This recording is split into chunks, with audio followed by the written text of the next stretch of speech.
The New York Times has confirmed internal memos from the Justice Department telling the CIA to go ahead and torture people. Ah, come on. Laws. International law? Federal law? We don't need no stinking laws. We just put the right people in the Justice Department, bunch of bootlickers, and they'll do whatever we tell them to do. Open up shop. We want to go spying on all Americans. We wanted to do it before 9/11. After 9/11, it's too easy, Drill Sergeant. Way too easy. Second thing we want to do is torture the living crap out of anybody we capture. Now, they get a whole bunch of opinions at that time saying, don't do it, don't do it.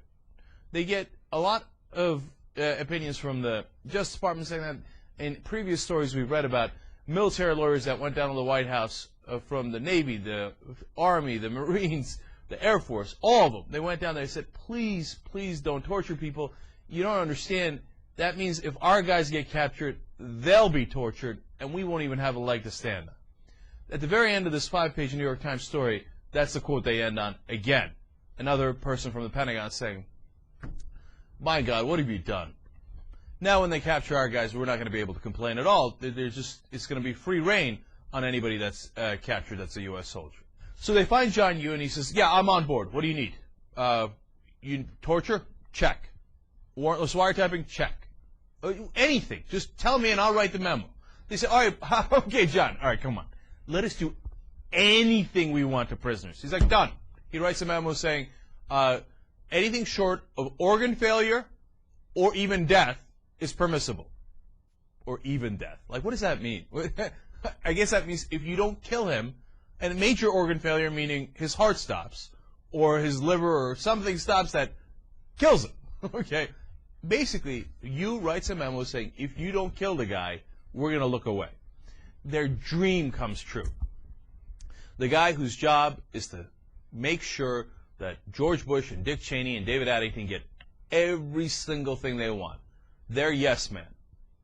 The man who will never dare disagree with the president. Because there's some chances, there's a great wrinkle in this story I'm going to get to in a second. There's some chance, because of the anecdote I'm going to tell you, that Alberto Gonzalez is in love with George Bush. I'm not saying it's a sexual thing. I don't know what it is. But that he just loves the man. I mean, and it's like, you know, your dad tells you to do something, and you just can't, no matter how bad it is, you got to do it because he's your dad and you really love him to death.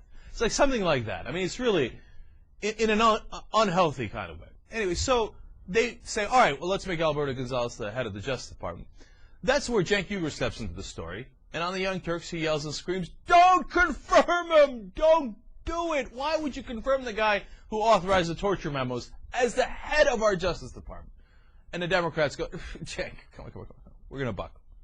Look, get used to it, because there's a lot of years of buckling ahead of you. We're just getting warmed up. So they warm up, and they say, okay, yeah, sure, Gonzalez. Bang, bang, right through, head of the Justice Department. What's the first thing Gonzalez does? Clears house. Okay, all the guys who disagreed with us, you're free to go. Okay, you're done. Okay? All the guys who agree with us, welcome aboard. Here's a new memo. Torture is legal again. Here's a new memo. Warrantless wiretapping, rock and roll, do whatever the hell you like. Here's a new memo. You want to do secret prisons and ghost detainees and not tell the International Committee of the Red Cross. You don't want to tell, human rights groups. You don't want to tell Congress. No problem. Congress and the courts. I don't even. What are those things? I don't know what those things are. No.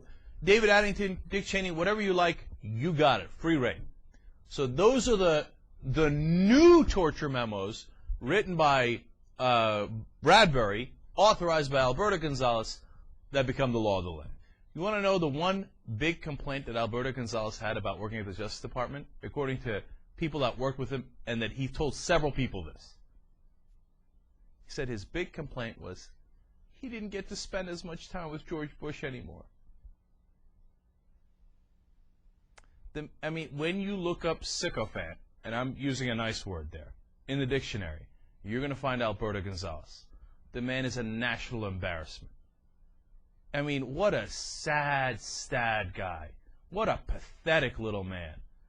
He just loves his George Bush so much. And then when he was at the office, when he was White House counsel, he'd see George all the time. But at the Justice Department, he doesn't get to see him as much. But whatever he wants, he'll give. And then, again, Addington and Cheney, whenever they came to meetings with Gonzalez, Gonzalez would shut up, never say a word, and at the end sign whatever they gave him. A pathetic human being.